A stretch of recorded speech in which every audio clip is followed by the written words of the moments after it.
setahun bisa 100 sampai 400.000 kasus DBD di dunia.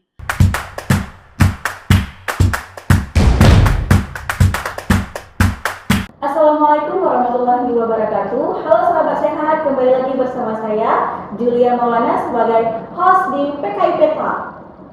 Teman-teman sekalian, senang sekali hari ini dapat menemani kalian semua dalam episode edukasi membahas berbagai isu-isu kesehatan yang dekat dengan kehidupan kita sehari-hari. Saat ini kita lagi disuguhi oleh musim-musim hujan ya teman-teman. Nah, musim hujan ini bisa membawa kelembapan dalam lingkungan kita sehari-hari. Jadi mungkin ada banyak jangkitan-jangkitan penyakit yang bisa disebabkan oleh genangan-genangan air yang menumpuk saat musim hujan. Hari ini saya ditemani oleh Kak Yona Satifah dalam edukasi tentang penyakit DBD.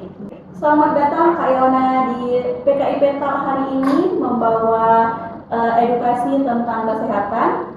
Oke, terima kasih Julia udah mengundang hari ini. Hari ini kita akan membahas tentang demam berdarah dengue. Oke, jadi sekarang lagi musim hujan ya. Jadi musim hujan kita semua udah waspada dengan adanya peningkatan kasus DBD.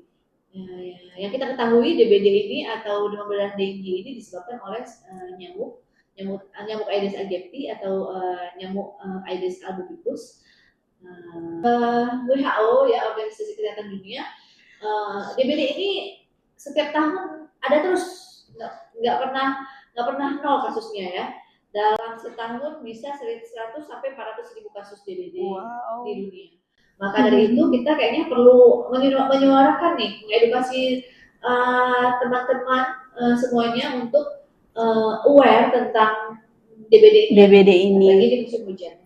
Mulai dari menjaga lingkungan, mungkin karyawan menjaga lingkungan dan menjaga kebersihan yang ada di lingkungan kita sehari-hari. Sebenarnya DBD ini bukan suatu penyakit yang baru mungkin ya di masyarakat.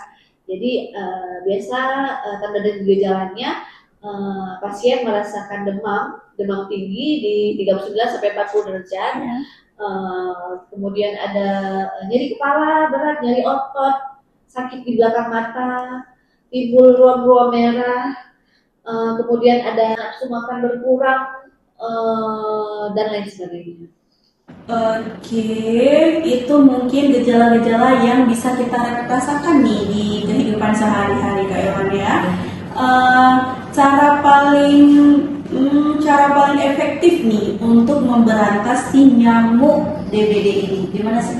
Oke, mungkin kita udah mengenal 3M ya dulu ya, menguras bak mandi, untuk tempat penampungan air, mengurangi bekas. Tapi sekarang udah di 3M plus namanya. Yang pertama kita menguras bak mandi atau tempat penampungan air, kemudian ada menutup tempat penampungan air, kemudian mendaur ulang seperti tempat-tempat penampungan air itu kita daur ulang ya, recycle biasanya ya, reuse, recycle. Kemudian yang plusnya itu adalah memakai lotion anti nyamuk, kemudian semprotan anti nyamuk, kelambu dan lain sebagainya. Nah mungkin semuanya sudah familiar di masyarakat kita. Namun pertanyaannya kenapa DBD ini nggak putus-putus? Pasti setiap tahun ada kasusnya. Nah, jadi Kak Ewan, seringkali masyarakat menganggap DBD ini hanya menjadi tanggungan dinas kesehatan. Apakah benar demikian Kak Ewan? Nah, itu tuh yang perlu kita luruskan sebenarnya, mentang-mentang sakit ya, jadi ini perannya dinas kesehatan. Sebenarnya ini adalah penyakit yang disebabkan oleh lingkungan mungkin ya. Banyak dinas-dinas yang terkait yang memiliki peranan penting untuk memberantas kenaikan kasus DBD ini ya. Yang pertama mungkin benar dinas kesehatan, karena dinas kesehatan nih yang memiliki program untuk pemberantasan sarang nyamuk ya, di mana dinas kesehatan melakukan surveillance daerah-daerah yang sering terjadi peningkatan status demam berdarah, ya dilakukan kajian epidemiologi dan lain sebagainya. Kemudian dilakukan pembinaan kader Jumantik, satu rumah satu kader. Kemudian ada juga Bapeda nih. Bapeda ini kita mengintegrasikan program pengendalian DBD ke dalam perencanaan anggaran APBD. Ya. Kemudian ada Dinas PUPR nih. Dinas PUPR ini fungsinya untuk melihat saluran-saluran air ya. Sistem drainasenya sudah baik atau belum yang berpotensi untuk tempat perkembangbiakan nyamuk. Kemudian ada Dinas Lingkungan Hidup, mungkin sama ya, pengelolaan sampah yang mungkin berpotensi untuk nyamuk berkembang biak di situ. Kemudian ada Dinas Pendidikan. Nah, Dinas Pendidikan ini ya kita memasukkan satu kurikulum mungkin ya, muatan lokal, kita beri pendidikan kepada anak-anak kita untuk menjadi setidaknya juru jumatik ya, juru pemantau jentik di rumah sendiri, sehingga anak-anak kita tuh sudah terbiasa dengan ketika melihat genangan, dilihat apakah ada dilakukan pemantauan, apakah ada jentiknya atau tidak dan lain sebagainya.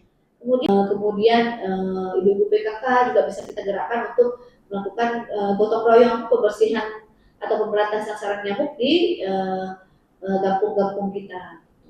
Oke, baik. Dari penjelasan tadi, teman-teman bisa kita lihat bahwa keberhasilan pengendalian DBD ini melakukan kerjasama dari semua pihak.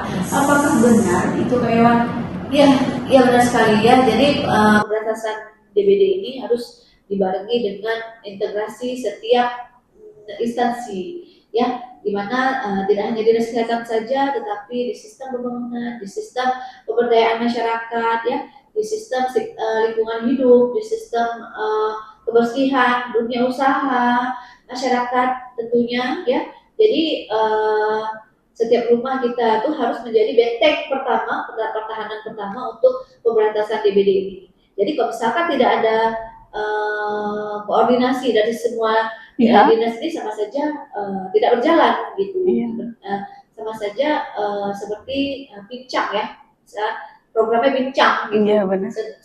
Gitu pun sebaliknya, kalau misalkan dari masyarakatnya tidak bergerak, hanya dari instansi saja juga seperti itu gitu. Jadi perlu adanya sinergi antara masyarakat dan instansi ini semua. Oke, baik. Terima kasih banyak Kak Ewan atas edukasinya hari ini. Informasinya sangat-sangat bermanfaat, sahabat sehat. Mari kita ingat bahwa DBD dapat dicegah mulailah dengan langkah sederhana, teman-teman. Dengan membersihkan lingkungan, melakukan 3M+, dan mengajak keluarga serta tetangga untuk bersama-sama memberantas sarang nyamuk. Oke, mungkin ada closing statement dari Kak Ewan sendiri atau pesan-pesan yang ingin disampaikan untuk masyarakat semua? Oke, baik. Jadi mungkin rangkumannya saja. Jadi rumah adalah benteng pertama pemberantasan nyamuk. Jadi kita harus rutin melakukan 3M+, menguras bak mandi, menguras tempat penampungan air, menutup tempat penampungan air, kemudian mendaur ulang dan menggunakan lotion anti nyamuk, lampu dan lain sebagainya, agar bisa memberantas DBD dari rumah kita sendiri. Namun dari sini saya juga mengajak, ayo bapak-bapak dinas kesehatan, bapak-bapak PUPR, Bapeda, bapak-bapak dari Kominfo juga ya, di mana Kominfo ini berfungsi untuk menyiarkan edukasi tentang 3M plus ini, kemudian dinas-dinas terkait lainnya, untuk kita sama-sama memberantas dan DBD ini. Karena bukan di Indonesia saja, di setiap negara juga sedang berperang dengan DBD ini. Mungkin itu saja. Iya, baik. Terima kasih Kak Ewan. Saya akhiri podcast hari ini. Saya Julia Maulana, pamit undur diri. Assalamualaikum warahmatullahi wabarakatuh.